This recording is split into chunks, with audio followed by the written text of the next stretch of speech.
प्यारे बच्चों, पिछली क्लास में हम लोगों ने जो है डिसजंक्शन के बारे में पढ़ा था, विकल्प या वियोजक के बारे में, कि या से, अथवा से, और से जो है हमारे जो वाक्य होते हैं वो लॉजिकल कनेक्टिव्स के अंतर्गत आते हैं। और वाला जो है वो तो आता है संयोजन में, कंजक्शन में, ठीक है।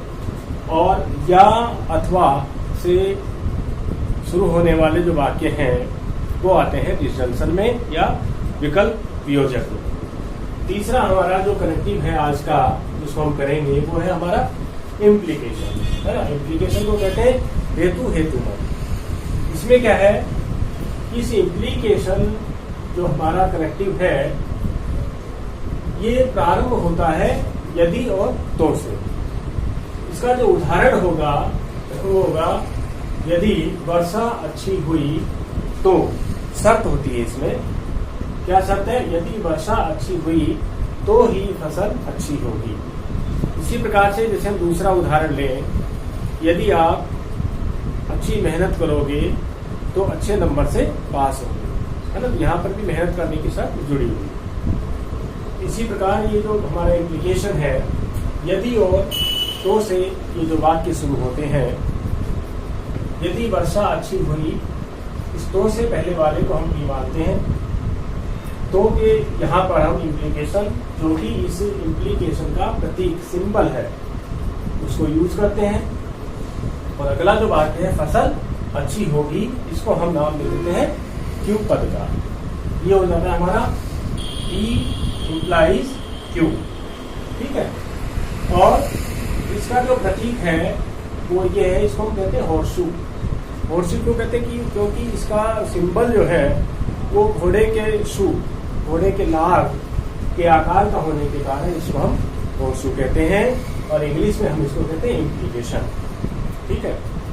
ये इसका उदाहरण वाक्य है, यदि वर्षा अच्छी हुई तो फसल अच्छी होगी, ठीक है। इसको हम नाम दे दिए पी इम्प्लाइज क्यू, सिंबल कर दिया हमने, इसको सिंबलाइज कर दिया पूरे वाक्य को, पी इम्प्लाइज क्यू।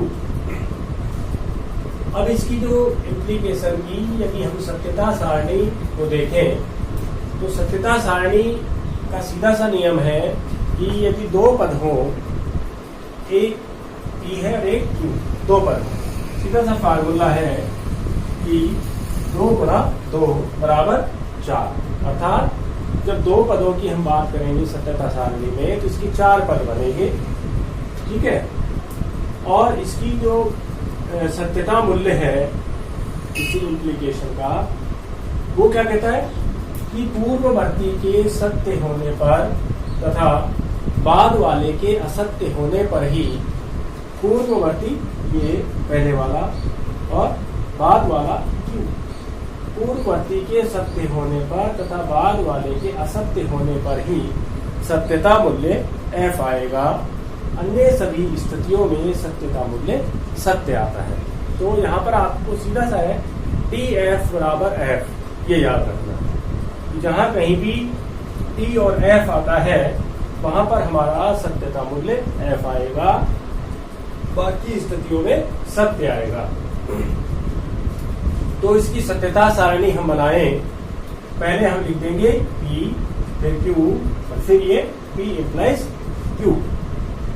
चूंकि दो ही पद हैं P और Q, इसलिए हमारी स्टेप्स भी केवल 2 गुणा 2 बराबर 4 स्टेप बनेंगी।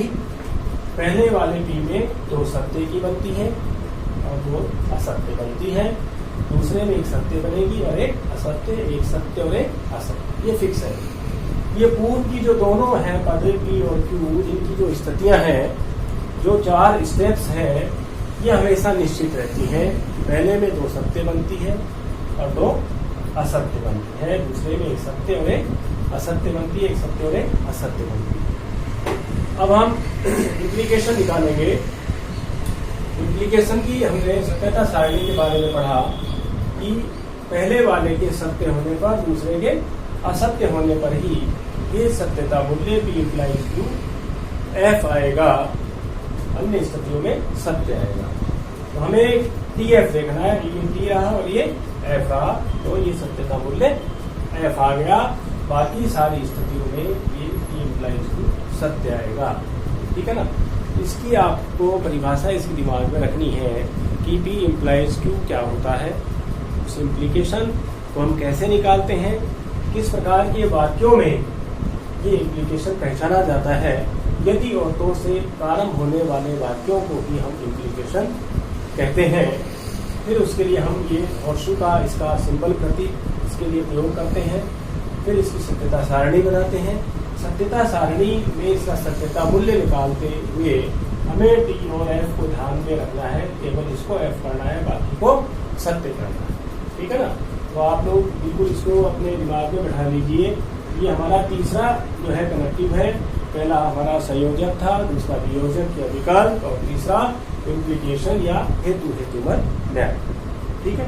ये तीन हमारे कनेक्टिव हो चुके हैं, 2 बज रहे हैं। उनको हम अगली कक्षाओं में करेंगे। तो आप लोग बिल्कुल इसको जो है उतार लीजिए और अपने दिमाग में इसको बैठा लीजिए कि इम्प्लीकेशन क्या होता है और इसकी सत्यता सारणी और सत्यता मूल्य का निर्धारण किस प्रकार से कर सकते हैं। धन्यवाद।